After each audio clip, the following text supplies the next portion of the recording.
திருத்தூதர் யோவான் எழுதிய திருவெளிப்பாட்டிலிருந்து வாசகம். அதிகாரம் 14, வசனம் 14 முதல் 19 முடிய. சகோதர சகோதரிகளே, யோவான் எனும் நான் ஒரு வெண்மேகத்தை கண்டேன். அதன் மீது மானிட மகனைப் போன்ற ஒருவர் வீற்றிருந்தார்.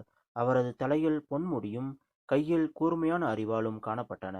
மற்றொரு வானதூதர் கோவிலிருந்து வெளியே வந்து மேகத்தின் மீது வீற்றிருந்தவரை நோக்கி, உமது அரிவாளை எடுத்து அறுவடை செய்யும், ஏனெனில் அறுவடை காலம் வந்துவிட்டது, மண்ணுலகம் என்னும் பயிர் முற்றிவிட்டது என்று உரத்த குரலில் கத்தினார். உடனே மேகத்தின் மீது வீற்றிருந்தவர் மண்ணுலகெங்கும் தமது அரிவாளை வீசி அறுவடை செய்தார். மற்றொரு வானதூதரும் விண்ணகத்தில் உள்ள கோவிலிருந்து வெளியே வந்தார். அவரிடமும் கூர்மையான அரிவாள் ஒன்று இருந்தது. நெருப்பின் மேல் அதிகாரம் கொண்டிருந்த இன்னுமொரு வானதூதர் பலிபீடத்திலிருந்து வெளியே வந்தார். அவர் கூர்மையான அரிவாளை வைத்திருந்தவரிடம், உமது கூர்மையான அரிவாளை எடுத்து மண்ணுலகின் திராட்சை குலைகளை அறுத்து சேர்த்திடும், ஏனெனில் திராட்சை கனிந்து விட்டது என்று உரத்த குரலில் கூறினார். ஆகவே அந்த வானதூதர் மண்ணுலகின் மீது தம் அரிவாளை வீசி மண்ணுலகின் திராட்சை குலைகளை அறுத்து சேர்த்தார்.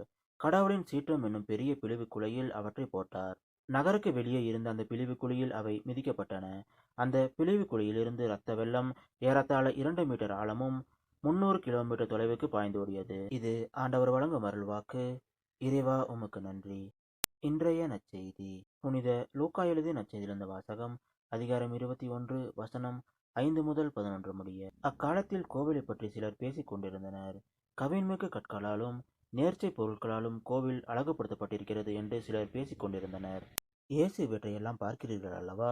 ஒரு காலம் வரும், அப்போது கற்கள் ஒன்றின் மேல் ஒன்று இராதபடி அவையெல்லாம் இடிக்கப்படும் என்றார். அவர்கள் இயேசுவிடம், போதகரே, நீர் கூறியவை எப்போது நிகழும்? இவை நிகழும்போது காலத்திற்கான அறிகுறி என்ன என்று கேட்டார்கள். அதற்கு அவர், நீங்கள் ஏமாறாதவாறு பார்த்து கொள்ளுங்கள், ஏனெனில் பலர் என் பெயரை வைத்து கொண்டு வந்து நானே அவர் என்றும் காலம் நெருங்கி வந்துவிட்டது என்றும் கூறுவார்கள். அவர்கள் பின்னே போகாதீர்கள். ஆனால் போர் முழக்கங்களையும் குழப்பங்களையும் பற்றி கேள்விப்படும்போது திகிலுறாதீர்கள், ஏனெனில் இவை முதலில் நிகழத்தான் வேண்டும், ஆனால் உடனே முடிவு வராது என்றார். மேலும் அவர் அவர்களிடம் தொடர்ந்து கூறியது, நாட்டை எதிர்த்து நாடும் அரசை எதிர்த்து அரசும் மேலும் பெரிய நிலநடுக்கங்களும் பல இடங்களில் பஞ்சமும் கொள்ளை நோயும் ஏற்படும். அச்சுறுத்தக்கூடிய பெரிய அடையாளங்களும் வானில் தோன்றும். இது கிறிஸ்து வழங்கும் நற்செய்தி. கிறிஸ்துவே உமக்கு புகழ்.